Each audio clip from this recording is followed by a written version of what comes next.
Patch Review, May 9th, 2016, the release of Stellaris in its original form, and what a ride it has been. 4 whole years of nothing but content coming into our genre direction from that initial startup. Well, I recently took some time to actually play the 1.0 version just to compare it to the current version, and my god, it is like driving a trike, as in, you know, something that a small child drives, compared to the Lamborghini that we're in now, because all the features have definitely been added ever since, and all the bells and whistles do make the game significantly better. But apparently, let's do a quick rundown of what's been added in the last 4 years. Anomalies, new galaxy, ecology system, relics, minor relics, leviathans, the entire economy overhaul. That's a biggie. Civics and authorities for several types of empires, traditions, ascension perks, portraits, starbases, hive minds,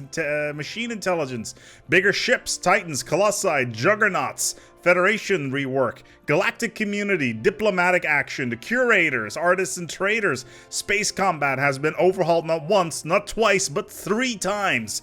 XL weapons, mega structures, and much, much more. Therefore, it is time for the free update 2.7 Wells, which will drop on the 12th of May to celebrate this momentous occasion. 4 years is a long-ass time to be working on a game, but comparatively, say, to Crusader Kings, which decided to go to bed last year, that's nothing. That bad boy has been out since 2011. 8 years of development. We're about halfway there, boys, because Stellaris ain't going to go anywhere anytime soon. So, the Wells update 2.7. I hope that you're strapped in and ready to go. I got myself a beverage, a hot beverage of my choice. I won't go into details what it is because a certain British person would not be too happy about it. Excuse me one moment. Let's dive into these free features because the patch notes are here. First of all, Federation votes will now be voting in a pop-up, so no longer will you have to actually go to the Federation screen to actually do all that stuff. Law votes will also show the current law in such category, which is nice. The galactic community will apparently now send out strong-worded letters to empires that are in breach of galactic law, and as we all know, strong-worded letters in history have always gone over so very well. The audio assets, there's quite a lot of them in the game. They have been completely remastered, which I think is interesting. I never really had any problems with the audio assets myself, and I think it's a nice little addition, and it really does show that the team is always working on making the game more and more interesting and better sounding, better working, performing better as well. And in the patch notes later on, we're going to be talking a little bit about performance. Ambient planets reveals if you have ever been building or done any terraforming on a planet, you will see a fade out to the next stage of what you've terraformed it in, or any other planet for that matter. For instance, if you blow it up and you get a ruined world or a destroyed world, you get that animation as well, aside from the explosion. Let's take a look here. Added extended shift edicts, which increase worker and slave output at the cost of happiness. I don't know what the percentage there is. It's probably going to be like 5 for 5 or something like that, or maybe 10 for 5, where happiness goes down by 10% with a reduction, with an increase in production by 10%. In all honesty, that's completely workable because all you need to do is build more amenities and just be happy. Not that amenities have all that much of a impact in the game itself at the moment. The amount of amenities that you need in order to keep things rolling is actually kind of large, so I don't think that's going to be all that good. We'll see. Added industrial subsidies edict, which increase consumer goods outputs of artisanal jobs at a cost of energy upkeep. It is unlocked by the global production strategy tech. So basically what you can do here is it's industrial subsidies. I think before this would give you more minerals, and now it just increases consumer good output, which by itself is rather nice, which is kind of good. Added forge subsidies, which is the same thing as before, except it is for the alloy production. Also very nice. Comes from the same technology. Added extended shifts edicts. Didn't we just talk about this? Added extended shifts edict. Added extended shifts edict. Huh. Well, Somebody didn't check these here patch notes to see if there's any duplication. Oh well, we already know what it does. Drone Overdrive, that's the same thing, but for the joys of robot empires as well as hive minds in general. It's kind of cool here. It's actually unlocked by the domination tree. So this could actually be kind of interesting in terms of the domination tree being a little bit more interesting. The finisher for it is getting +1 influence, which at the start of the game is far more important than later in the game. Of course, if you are late in the game, you want to do a bunch of conquering and getting claims, then domination is interesting. But whether or not drone overdrive is actually going to be useful is a whole different question. So yeah, we'll need to take a look at that, whether or not that is the case when it comes out. Evacuation Protocol, which is available to Doomsday Origin Empires. Probably something along the lines of increased build speeds for colony ships and that sort of thing. Doomsday Empires by themselves are already incredibly powerful if you play it in the right way, especially lithoids as well as robot Doomsday Empires are really strong. Especially if you play them with Fanatic Purifiers or anything like that. Implemented slave trade resolutions. So, resolutions, of course, galactic community. Apparently, they will now impact the slave trade. So, there is a chance that you will no longer be able to do slavery. Or even more, you know, like extreme slavery. What that is like a whole different question. But we can talk about that once the patch lands. Accessibility for multiplayer chat. We don't care about that. This is actually a really big deal. This entire block over here. I went over the dev diaries a little bit earlier. So, first of all, space storms can appear randomly from the mid-game onwards. Warp storms, Eye of Terror, stuff like that. Still, though, having VFX and SFX being added for these things, as well as nebulae, crisis systems, as well as consecrated planets, means that this is definitely a massive visual upgrade already within the game, which is a pretty big deal. I play quite a lot with Real Space as well as similar mods that do a lot of visual upgrades to the game, and seeing this added to the vanilla title is actually a really big deal. So once the game comes out, we will take a little bit of a deeper dive into that, especially considering the new fauna systems. They do have improved nebulae and as well as VFX. So I hope that it's going to be rolled out over the game, or at least inspire a lot more mods to, up the ante. But we'll see. Maybe it's on par with Real Space. Maybe it's better. So we'll see. This is a good one.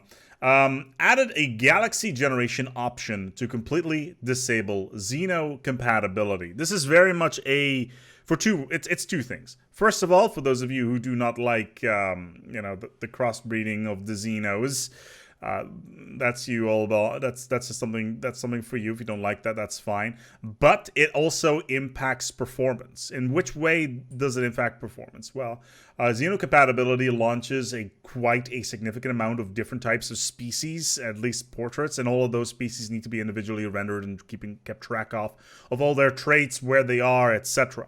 So having all this additional stuff being held into the back end and being part of the calculations means that Xeno compatibility does slow the game down quite significantly in certain cases. So being able to turn this off is basically a performance thing, and I think that's quite good. I really do hope that at some point under Galaxy Generation there will be a option to basically say, hey, your system is this is the optimal generation of your galaxy for performance, or anything below this is good for performance. Say you have an i3 or an i7 or a Ryzen or anything like that. Hey, this is probably a good idea. And then it could potentially disable Xeno compatibility by default. It also means it won't show up in the Ascension perks. Envoy related events. Yes, that's good. Envoys are so bland. It's kind of like paper. I like how they're basically specialists that don't actually do anything. They die every once in a while, but a new one spawns. But having envoy related events is kind of cool, because then you can literally go into the galactic community and say, yes, the Reapers. We've ignored all of that. Added a new hive mind list, name list, because of course, why wouldn't we want a hive mind name list? And here is another biggie: joint operations. Joint operations are something that you can pool your resources into within your federation. You'll be able to get all these event chains that are basically larger scale projects that you can work with your Federation on. If you remember for those of you who've played any of the Civ games and you know the World's Fair, this feels very similar to that approach, where you can pool resources into a project and then get stuff out of it in the end. For instance, Galactic Unison research cooperatives, they can get tech bonuses. I like how this says add joint operation chain for galactic unions and research cooperatives, but also they've added joint operations for research cooperatives. Aha. Yeah, okay, somebody should have read this before they posted it. The joint event chains for hegemonies, yes, that's how I pronounce it, is kind of a big dealio as well, obviously, because then you can show others within your hegemony who is actually in charge. Trade League, I would hope that they will give you a passive bonus to, say, trade value and military exercises for Militaries Federation to increase firepower, etc. Habitats no longer require moving, mining, and research stations. Oh my god, this is such a big deal. And this also applies to megastructures as well. It's not so much that it's a big deal in terms of mechanical stuff. It's a quality of life thing. Wouldn't be the first time that I try to build the wonders of a habitat and then be like, oh yeah, by the way, I don't know if I can build one here because there is a mining station in the way. Now you will automatically be able to build one of these. Zero, dark matter, or any of these special strategic resources will automatically be treated as research habitats. And yes, you will still be able to retain the production of these. Added home systems for the Tajanki and Space Amoebas. We did a separate video about this. Added several events to spawn these, which is good because after the start of the game, you would just murder them all and then nothing would come out of it. Tajanki Conservation Act resolution. There's a bunch of community stuff here, which is nice. Same for Space Amoebas. Let's take a look here. Added a new roaming space cloud. Well, that's not ominous at all. Added a pirate fleet, which can also spawn in the late game. Rating systems for basic resources. More flavor in the mid to late game. I like that sort of thing. Added turbulent nebula systems where ship systems are impaired. So this is more stuff regarding galactic geography, which is currently active in places like black holes, neutron stars, etc., where you will have certain modifiers applied to your ships in certain systems because they've got certain types of geography. I believe this was added back in Apocalypse. So it's a pretty big deal. Remnants origins are now unlocked by owning either ancient relics or federations. Does not require both. So if you want to play as remnants, all you need to do is own ancient relics or federations. So you will get ancient remnants origin. So that's nice. I guess this is the relic world, I believe. Yeah, it's a relic world start. Now this one here is a biggie. So, orbital habitats have been overhauled massively, like absolutely massively. And that's something that we need to touch upon. So, this actually has massive impact for both Doomsday as well as Void Dwellers. So, first of all, what does it do? Habitats will, from this patch onwards, be built in stages, similar to how megastructures are built. There are 4 stages, I believe, and every single stage has more districts that you can add. Of course, you'll have your initial load of influence that you will need to put into your station, but from there on, it is all part of the alloy cycle in terms of the upgrades. And this actually makes things a lot more interesting for the Void Dwellers, because you'll be able to spam out habitats a lot earlier on, and that of course means increased production. Things like any of the survival style approaches to playing the game, like Doomsday, would be a lot more interesting as well, especially if you're like, hey, Doomsday, the planet generates all the alloys now. I could just never leave my system ever again and just go for Void Dwellers. So maybe, a Void Dweller 1 system only run could be possible. I think that's really cool. I do think that is really cool. It also means that the Voidborn Ascension perk has been changed, which gives your advanced habitats 2 additional building slots rather than districts. So previously, the habitats would get additional district slots, which in some cases could translate into additional minerals or into something along the lines of energy or research, which by itself is pretty powerful. And how the building slots are going to tie into that could be quite interesting because it's additional specialists that you can get with specialist buildings, etc. And also considering that you can now, from this expansion onwards, build habitation slots onto your habitats is actually kind of a big deal. So we'll have to see how these additional building slots are going to work out, which is kind of cool. Mining drones can now occasionally expand near unclaimed systems. It's not really all that interesting. Same for crystals. Yes. Made it possible for edicts to be running perpetually until turned off. So edicts have had a massive overhaul as well, which is part of the new edict system. It's actually the biggest overhaul of this patch, aside from maybe the Orbital Habitats, where it's kind of a step into what the game used to be like, where you would spend influence on a month-by-month basis on bonuses through your edict system. And then later on, of course, that got turned into spend an X amount of influence, and then you would get a X amount of time of this bonus. In this particular case, what happens is instead you will be able to spend influence again, a small chunk over time, and then it will refresh over time, which is cool. A new set of resolutions have been added to the galactic community that uphold the divinity of life. We expect the righteous empires of the communities to support this cause. Don't listen to the righteous empires. This is just a way to curtail robots. And yes, this unit has in fact has a soul. Favors can now be used to convince your Federation allies to accept your law proposals. I don't see any way to exploit this whatsoever, considering how easy it is to get favors. Yeah, I would like to be in charge of this Federation for all time, please. Here, let me cash in some favors to do that. There needs to be, I hope that actually there's an influence cost to actually use those, or a special cost, because basically you can say, haha, you're locked in, I'm not locked in here with you, you are in fact locked in here with me. And that's how the Federation game would move on there from that point. Added expanded breeding program, edicts. Okay, so that's gene crop stack. Expanded breeding program. That looks like it is a bonus to pop growth, which is interesting because we're going to be talking about pop growth shortly in the balance part of the video. So, first of all, encouraged. Planetary growth decision has been removed from the game. You will not be able to boost your planetary growth for 1,000 food at the start of, at any point, and basically. This is a big deal because pops will no longer grow as fast. It means that there won't be as many pops unless you have a ton of planets, which once again makes void dwellers a lot more powerful.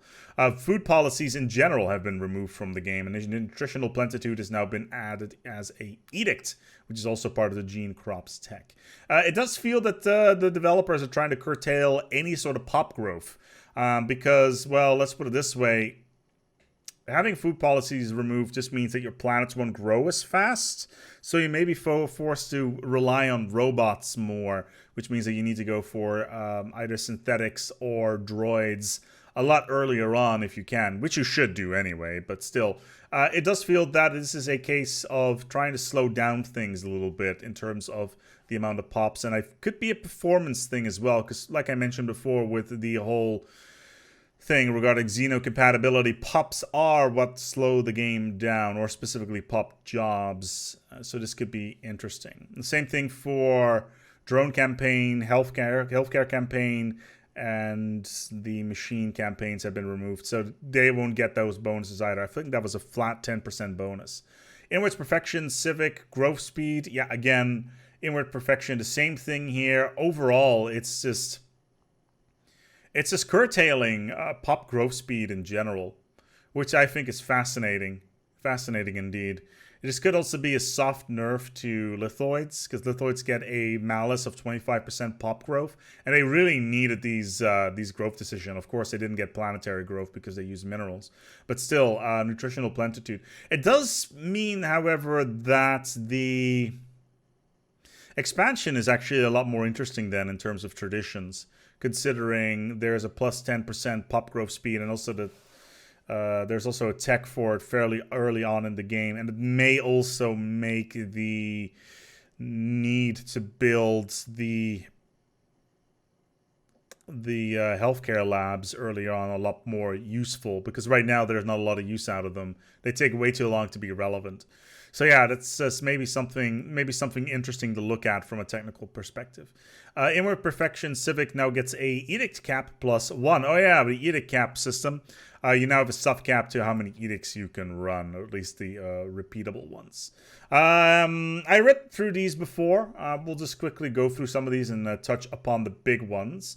Greater Than Ourselves now moves pops more regularly and more often. Greater Than Ourselves is actually really fascinating little galactic community option where you basically can say, hey, you remember those pops that don't have jobs? They can now move by themselves. So yeah, it's basically auto pop resettlement to go to places where there are jobs. It's actually really useful. I'm planning on a video after the expansion comes out, or the update comes out, to dive more deeply into the changes and more specifically how the game is going to run in the foreseeable future. I don't see 1.8 landing anytime soon, let's put it that way. Yeah, adopting diplomacy traditions no longer increases pop growth from immigration, but unlocks diplomatic grants instead. Yeah, it looks like a lot of the edicts have moved to the Ascension system, or at least the tradition system. Pop growth from immigration, again, this is just something to curtail pops in general. Data uplayings, adopting discovery traditions now unlocks Map the Stars. Now, Map the Stars is actually really good at the start of the game when there is a large amount of unfound systems, and that in combination with a surveyor trait on your scientist means that you can find a lot more anomalies that could potentially give you advanced resources in space. Map the Stars is incredibly good. And that's one of the main reasons why you would want to go for discovery traditions and actually get that tree early on, because you would get a 10% bonus to tech if you finish it as well. But still, this in combination with maybe the expansion tree in combination with maybe the supremacy tree do feel like it's the primary ones that you really want to go and focus on.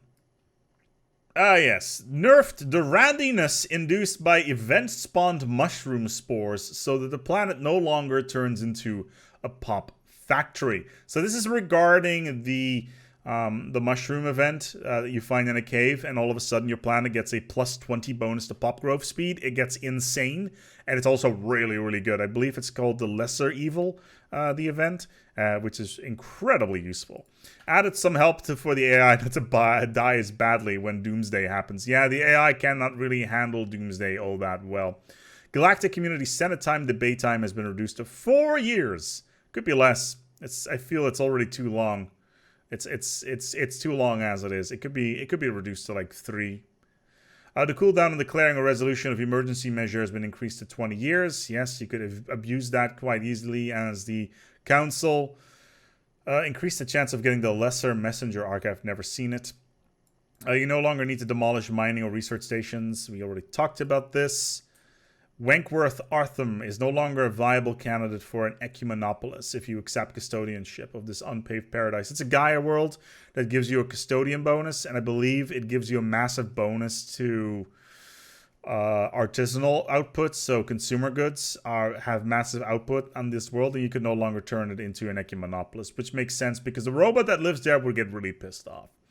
Hive minds will now treat hive-minded pops that aren't of their species as full members of the hive, meaning they must give full citizenship and can no longer be enslaved or purged.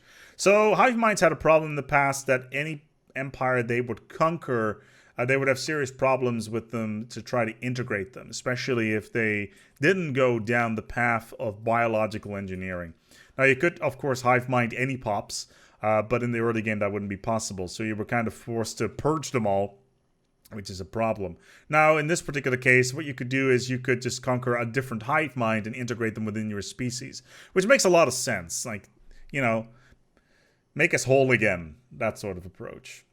Weak pops are more likely to embrace pacifist weaklings and pacifism. Oh, terrible. Killing to Janky now yields energy and exotic gas, but it upsets xenophile empires. Oh no, that's not good. Stability and performance. A lot of out of syncs, actually. A couple of CTDs. Hot join to due to zombie pops. I don't really play a lot of multiplayer, but apparently zombie pops were a thing. So yeah, for those of you who play a lot of multiplayer, I get messages about this all the time.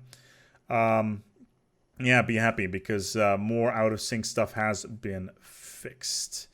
Oh yeah, this is also a big thing. Fixing out of sync with species when growing half species, i.e. xenocompatibility. So turn off the xenocompatibility, please, when you're playing the multiplayer. Ah, yes. UI. Now, normally when it comes to the patch notes, I don't really dwell on this all that much. This one right here. Oh boy. Displayed modifiers to naval capacity are now grouped, so you do not get 200 anchorages plus 4. Yeah, for those of you who look at the naval capacity tooltip and actually go to see what your naval cap is from anchorages, they all now get merged into one rather than just seeing plus 4 all the way down. So that right there is nice. Then there's a bunch of stuff regarding AI. Apparently the economic plans have been updated. So the AI will actually be working ahead a little bit more. As well as apparently the military AI will no longer try to merge Federation fleets into regular ones. By the way, you can't do that. And of course, unless of course you say, hey Federation fleet, you're mine now. So that right there is a big dealio. Fixed economic AI computation of admin cap. Interesting. So the AI will actually try to improve its admin cap in order to make sure that it has enough sprawl available, which is nice. AI will always use the best available template when modifying a species to avoid creating hundreds of species of just a few pops each. Again, xenocompatibility ties into this, and it's a performance thing. So yeah, make sure that to take note of your performance in general. AI will take an edict cap into consideration. Yeah, because obviously the soft cap is a thing. Modding! For you modders out there is so much stuff. My lord, is there a lot of stuff. This is awesome. I'm sure that a lot of modders are going to be very happy with this, especially considering this one. Added is leader age trigger, which means that you can now start building storylines around leaders as well as their age. So if a certain leader has a certain age, you can add a trigger there saying, hey, this can happen to a leader when they have a certain age, which I think is really, really cool. And it also adds the possibility of doing stuff with mods regarding population controls. Are you older than 30? Well, it's time to go out there and into the wild yonder. Yes, yes, indeed. So this could be interesting. But still, you know, there's a whole bunch of stuff here. I totally know what all this stuff means and what it does, obviously. But yeah, triggers, modders, and all that stuff. Bug fixes. What do we got here? And then, of course, we have bug fixes. There's a slew of these. A couple of them are actually kind of interesting. And let me quickly grab one that I saw earlier on that I thought was really important. The Fallen Empires can now have leaders. Yeah, so Fallen Empire fleets can now have admirals. Yeah, they didn't have them before. So apparently that was a problem. So that's kind of important. This one as well. Slaves of xenophobic fallen empires will no longer start without planetary habitability traits. Yeah, they could live anywhere. That's weird. Yeah, that's weird in general. This is a cool one. There's now a Void Dweller version of the Sol system for those of you who want to be Belta Loda and play as a Void Dweller within our own capital system. The Zroni precursor chain.